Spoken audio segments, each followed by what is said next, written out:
Court's going to find the court has jurisdiction. The court's going to find, based on the testimony of the parties, that I believe it's in Delilah's best interest to name the parties as joint managed conservators, with Miss Wood as the primary. He does not live in his home alone. His cousin lives on his couch with him. Okay. As well as the second bedroom that he has. Allowed to work right now because yesterday I passed out during work and they brought me to the clinic. And what you just saw in 30 seconds took months of tension to build up to and seconds to completely unravel. This isn't just a standard custody hearing, it's a battle over the future of a 10-month-old baby girl named Delilah. On the surface, the case seems simple: establish paternity and set up a visitation schedule. But beneath the calm procedural surface, a storm is brewing. The mother has raised serious concerns about the father's home, claiming it's unfit for a child. The father, however, claims he's being unfairly kept from his daughter based on the mother's mood. The judge has heard two very different stories, and he's about to lose his patience trying to find the truth. But first, he has to decode the finances, and what he uncovers raises the first major red flag of the hearing. This court's going to call cause number 63227. This is in the 88th District Court of Hardin County, Texas, and it's in the interest of Delilah Wood Marshall. Zachary Marshall and Miss Mallory Wood, please raise your right hands. Do you solemnly swear the testimony you're about to give is the truth, the whole truth, and nothing but the truth? Yes, sir. Thank you. You can both put your hands down. Miss Hill Leonard, are you handling this case for the state? Yes, sir. Do you have any other witnesses besides the parties? I may need Miss Shaw, so. Kim Shaw, please unmute. Kim Shaw, raise your right hand. Do you solemnly swear the testimony you're about to give is the truth, the whole truth, and nothing but the truth? Do. Thank you, ma'am. You can put your hand down. All right, Miss Leonard, this appears to be a petition to establish that you filed in April of 2022. Yes, sir. Your case has been called. You can call your first witness. My first witness is going to be Miss Wood. Yes, sir. Miss Wood, what's your full name? Mallory Nicole Wood. And what is the name of the child in this case? Delilah Nicole Wood Marshall. When was Delilah born? October 14th of 2021. And who is Delilah's father? Zach Marshall. At the time, Your Honor, I asked to submit the DNA results into evidence as State's Exhibit A. Miss Wood, I've just placed on the screen a copy of the alleged DNA test results between you, Delilah, and the alleged father, Zachary Marshall. Is it okay if I look at these results? Yes, sir. The same question, Mr. Marshall. Is it okay if I look at these results? yes, sir. State's Exhibit A is admitted into evidence. Based on the admission into evidence of State's Exhibit A, the court's going to find that the alleged father, in this case, Mr. Zachary Marshall, after DNA testing, is confirmed to be the biological and now the legal father of Delilah Marshall. Go ahead. Miss Wood, who does the child live with? Me. And how long has the child lived with you? For her entire life. Who makes the important decisions for Delilah? I do. And the day-to-day decisions for Delilah? I do. Do you have any concerns about Delilah staying with Mr. Marshall? Yes, ma'am. What are those concerns? He knows nothing about her. She is not comfortable with him. As well as his home is not fit for a child to be at. And there's nowhere for her to stay or feel comfortable there. Do you have safety concerns about your address and personal information being in this order? No, ma'am.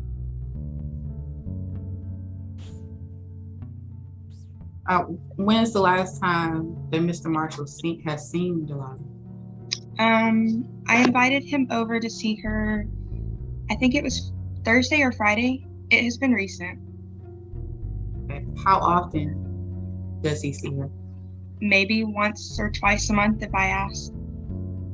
Okay, has all the visits been supervised? By me, yes, ma'am.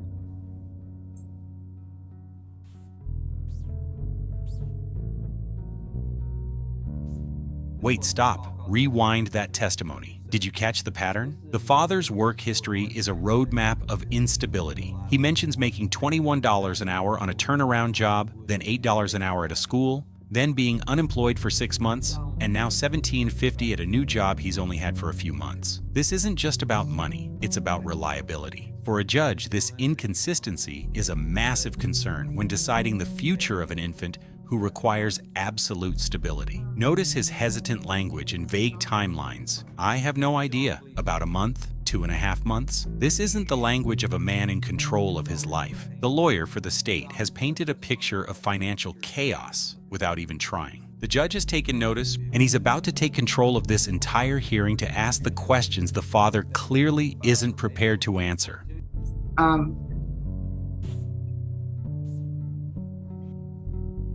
Do you know if Mr. Marshall has any other children under the age of 18? No, ma'am. How is Delilah covered with health insurance? She has Medicaid. Have you and Mr. Marshall ever lived together? For like 2 weeks, yes, ma'am.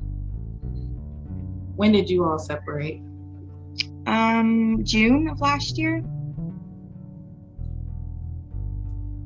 And when did you tell Mr. Marshall that he was the father of Delilah? When we found out, which was the end of February. Has he given you money to for Delilah since you both separated?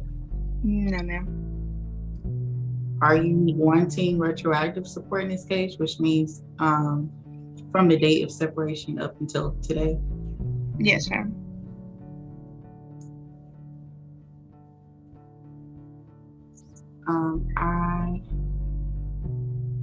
I pass this witness, Sherman. Call you next witness. Mr. Marshall. Yes, ma'am.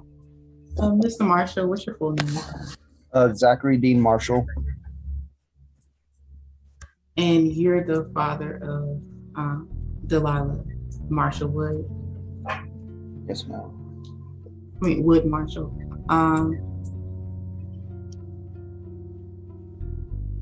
Who does Delilah live with? Mallory. And how long has she lived with Mallory? Since she was born. What is the current visitation arrangement? Every now and then she allows me to see her. Sometimes she doesn't. Just depends on her mood.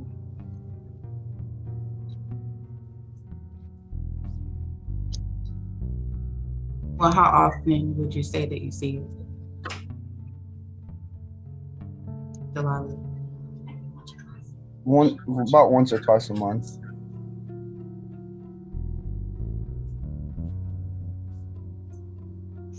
Where do you work? PSC group in Beaumont. How much do you make per hour? $17.50. And how long have you been working there? About 3 or 4 months. Where were you working before? I was working with ETS in Corpus Christi doing turnarounds, like refinery jobs. Currently at your current employer, how many hours a week do you work? It depends. So on average, how many hours a week do you work? About 60. And you say you were doing turnarounds at your last job. When did you start there? Oh, I have no idea. How much were you making? How much were you making per hour at your last job? I was making 21. And how many hours of?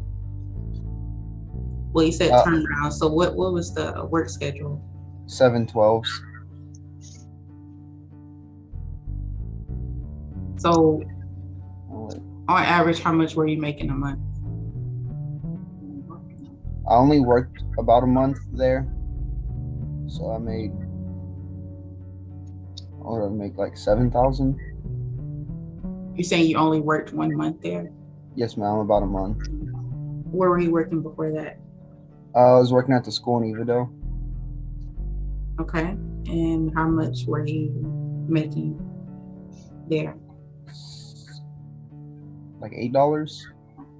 $8 an hour? Oh, yes, ma'am. And how many hours a week were you working? I was working 5 10s, I believe. So, are you saying Yeah, five 10 days a hours a week. day, 5 days a week? No, it was 10 hours. Yes, ma'am. Okay. And $8 per hour. How long were you working there? 2.5 months.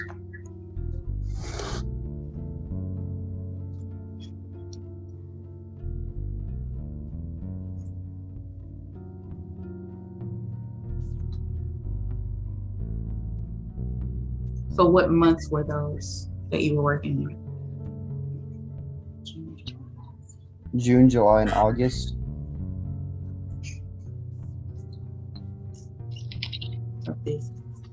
Of this year? It was this year, right? Last year. Of last year. So between August of last year, because I know you said at your last job you was only working a month, between August of last year and recently, where were you working? I wasn't working. How many months were you unemployed?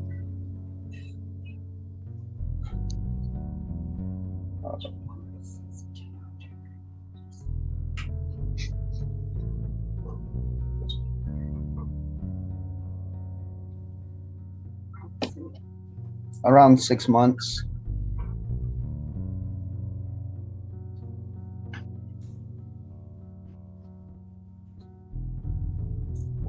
This is the moment the judge stops being a referee and becomes a detective. He senses the father, Mr. Marshall, is unprepared for the reality of caring for an infant, so he lays a series of simple, direct traps. Do you have a crib? Do you have a car seat? These aren't just questions. They are tests of basic parental responsibility, and the judge's tone makes it clear that failure is not an option. He then turns to the mother and presents her with a powerful moral dilemma. Her anxiety is valid, but it cannot become a permanent barrier to a father-daughter relationship. He's telling her that the court's job is to balance her fear with the child's right to know her father. This is a masterclass in judicial strategy, forcing both parents to confront the future. He thinks he has a plan, but he has no idea the mother is holding onto a secret that will blow the case wide open.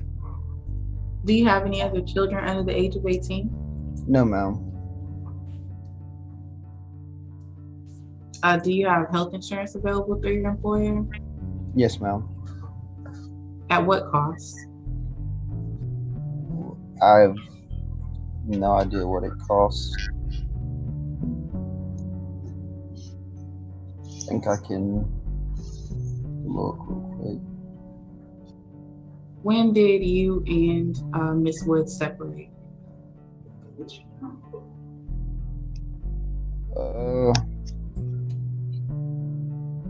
Was it around June? I believe it was around June. June of last year? 2021? I believe so. Maybe. Have you given her money since you both separated? No, ma'am. When did she tell you that you were the father of Delilah? When she found out, or she was pregnant.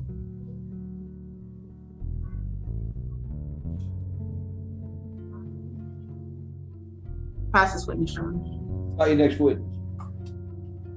I have no further witnesses to call. Do you arrest Miss Leonard? Yes, Your Honor. All right. I think I got these numbers figured out, y'all, but I've got some questions in regards to Mr. Marshall's contact rights with Delilah. Mr. Marshall, Miss Wood had expressed some concern that you may not have a good location yet for Delilah. Would you describe for me, sir, where it is that you live? Do you live by yourself or do you live with others? I live by myself. All right. And what is the nature of the home that you have? Do you have an apartment? Are you renting a house? It's a mobile home. Okay. And how big is this mobile home? How many bedrooms? 2-bedroom. All right. And you live there by yourself? There's nobody else there with you? Yes, sir. Okay. And this is your only child? Yes, sir. And needless to say, whether or not that you're good or bad is not the question at this point in time, Mr. Marshall, but you don't have any experience, obviously, of raising a child this age, correct? Well, besides like my nieces and nephews. Right. Yes, sir. And then, Mr. Marshall, I want you to understand something. I'm not denigrating in any way your contact with your nieces and nephews, okay? Yes, sir. My major concern at this point in time is that Delilah is safe.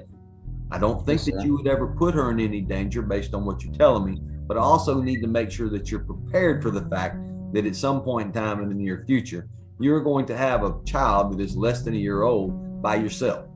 Yes, sir. Okay? And I got to make sure you're ready for that. Yes, sir.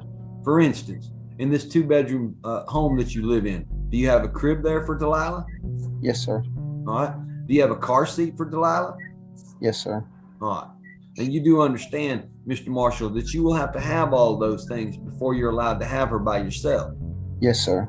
Okay. I mean, I'm not going to be there when the exchange takes place, but you do understand that Miss Wood's never going to let you have the child by yourself if she doesn't clearly see a car seat in the back of your vehicle. Yes, sir. Because you're not allowed in the state of Texas to drive around with a baby this age without an official car seat. Yes, sir. And you understand you're going to have all the clothes and all the food and the things that she needs to be able to take care of her on your own. Yes, sir. Miss Wood is not responsible for providing those things to you. You have to have them for yourself. Yes, sir. Okay. I just want to make sure everybody's on the same foot here, okay? Yes, sir. All right. Now, since Delilah was born, you have had some contact with Delilah, but it's always been supervised. Is that right? Yes, sir. All right. Thank you, Mr. Marshall. Miss Wood, I have some questions for you. Now, obviously, Yes. Delilah is young, and there's still going to need to be some phased-in period for Mr. Marshall, but he has been exercising some visitation supervised by you or someone else, correct? Yes, sir. Now, let me ask you a hard question, Miss Wood. How long do you think Mr. Marshall needs to continue to have supervised contact with the child? It was because anytime I see, like anytime he's around. Miss Wood. Yeah. I'm not asking you for what's happened in the past. No, I'm yes, asking you about your opinion is how far into the future do you think Mr. Marshall should have to continue to only have supervised visitation with Delilah? I have no idea, to be honest. Okay. And see, that's what I have to come up with. I have to come Yes. up with a plan for Delilah. And this plan has to be balanced beside your anxiety, Miss Wood, about Mr. Marshall being alone with Delilah, but at the same time, giving Mr. Marshall more time with Delilah so that he can get to be a good parent. Yes, sir, I understand. Okay. Well, I'm glad that you understand that, Miss Wood. The one thing that I've noticed in the multiple years I've been doing this, young children create very big anxieties for parents when they have to be released to the other parents. And I get it. Yes, sir. There's definitely some anxiety there. Okay. But she's still very young. She's only 10 months old. Yes. So we're going to continue to do at least some of the phases in Yes, this visitation schedule, okay? Anything further, Miss Leonard? No, Your Honor. All right.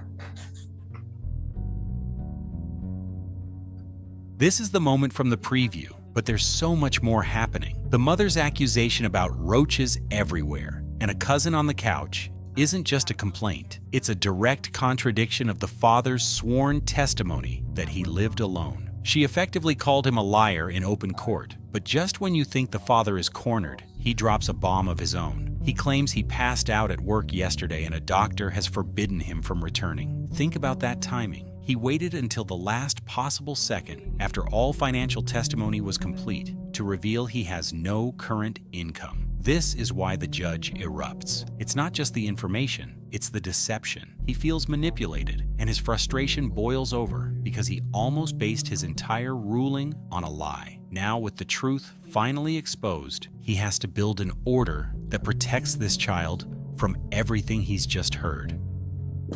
Miss Wood, is there anything else you think I need to know about this case before I make a ruling? Yes, sir. Go ahead. He does not live in his home alone. His Okay. cousin lives on his couch with him, Okay.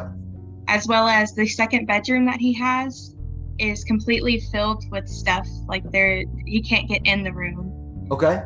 As well as there are also like roaches everywhere. Like, Okay. and I just feel like someone should like be able to go out and look at the place. Like, it's hard to explain everything. Like, I have videos of everything. Well, Let me see if I might be able to alleviate some of that anxiety, Miss Wood, but I'm not, no matter what I tell you, I'm not going to be able to alleviate all of your fears. You understand? Yes, sir. All right. So my phased in visitation schedule, Miss Wood, is going to take Mr. Marshall several months before he gets overnight contacts with Delilah. All right. Yes, sir. And in the meantime, between now and the time that Mr. Marshall does start to get his overnights, he's going to have to make sure that he's got that bedroom ready and to go for Delilah. Yes, sir. Okay. And if at the time that the overnight visits start, if you don't think that he's done that, that'll have plenty of time for you to go out and hire an attorney and try to change or modify the visitation schedule. Yes, sir. Okay. All right. I can't assume that people are not going to do what I asked them to do. Yes, I sir. have to assume that they are going to take the steps that I tell them that they have to do. Yes, sir. Okay. All right. Anything else, Miss Wood? No, sir. All right. Mr. Marshall, is there anything else you think I need to know about this case before I make a ruling? Yes, sir. I'm not currently allowed to work right now because yesterday I passed out during work and they brought me to the clinic and my heart rate they said it was way too low. So I'm not allowed to go back to work until I'm released by a doctor. And I'm going to set child support, Mr. Marshall, on you based on what you're earning. Get yourself together. Yes, sir. All right. Yeah, don't come in at the last second, Mr. Marshall, and give me that kind of information, buddy. You've been working all this time, so I'm gonna set child support based on what you told me. The court's gonna find the court has jurisdiction. The court's gonna find based on the testimony of the parties that I believe it's in Delilah's best interest to name the parties as joint managed conservators, with Miss Wood as the primary custodian. Mr. Marshall will have visitation at all times mutually agreed to by the parties. If no mutual agreement, then Mr. Marshall is going to have a phased-in visitation schedule. That phased-in schedule is going to be simply because Delilah is 10 months old. It doesn't have anything to do with whether or not Mr. Marshall is a good parent. It has everything to do with the fact that she's young. But there's going to be 10 visits at each phase, Miss Leonard. That's going to be 10 supervised visits from 1 to 5 on the first, third, and fifth Saturday of each month, followed by 10 unsupervised visits for 4 hours, 1 to 5 on the first, third, and fifth Saturday of each month, followed by unsupervised visits for the day, again on the first, third, and fifth Saturday of each month. When that last set is done, then Mr. Marshall will begin to have his overnight contact visits. Those contacts will be 10 visits, 1 night overnight, Saturdays from 6 to Sunday at 6 on the first, third, and fifth weekend of each month. That is the 4th phase of the phased-in visitation schedule. Once that phase is completed, then Mr. Marshall will have standard possession. Again, the phases are a certain number of visits, not a certain number of months. So Mr. Marshall will not be able to completely skip the supervised visits simply by not exercising them. If he doesn't exercise the 10, he doesn't get to move into unsupervised. Child support in this case is going to be as per the following. Ms. Wood is ordered to maintain the current health insurance that she has on the child. Mr. Marshall is going to pay child support as for someone who works in construction in Southeast Texas. I'm from this area. I've been here all my life, and I do understand how the construction works. You work for several months, and then you're laid off for a few months, and then you work for several more months, and you're laid off again. So I'm going to base child support on what I know the area is. And child support in this case is going to be $630 a month, plus an additional $125 a month in cash medical. Those payments will begin October the 1st of 2022. Mr. Marshall will also be assessed a retroactive child support judgment in the amount of $3,850. He'll pay that back at a rate of $40 a month, Ms. Leonard. That payment also beginning October the 1st of 2022.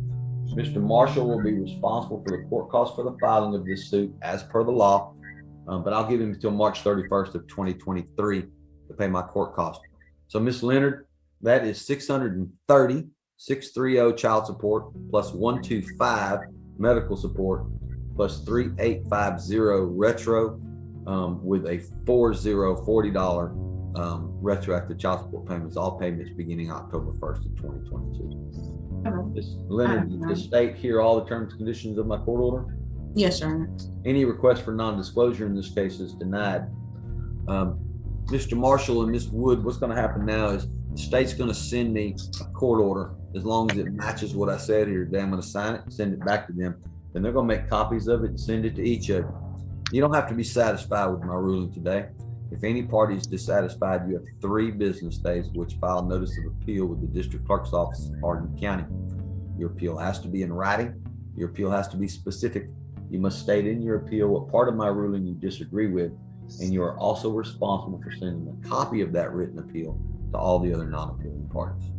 All right, Mr. Marshall and Ms. Wood, I wish you both. What we just witnessed was a judge navigating a minefield of deception and parental anxiety. The mother's shocking claims about the father's living situation were validated by the judge's decision to implement a slow, multi-phased visitation schedule. He didn't just listen to her fears, he built a legal fortress around the child, forcing the father to prove his stability at every single step over many months. The father's last-second confession about his health and inability to work didn't just impact the child support ruling, it shattered his credibility. The judge's final order for retroactive support and a strict payment plan was a clear message. Personal crises do not absolve parental responsibility. Ultimately, this case leaves us with a heavy question. Was the judge's phased plan the perfect solution to protect Delilah? Or did it unfairly punish a father who may be struggling with legitimate issues? Let me know in the comments. Who do you think was more truthful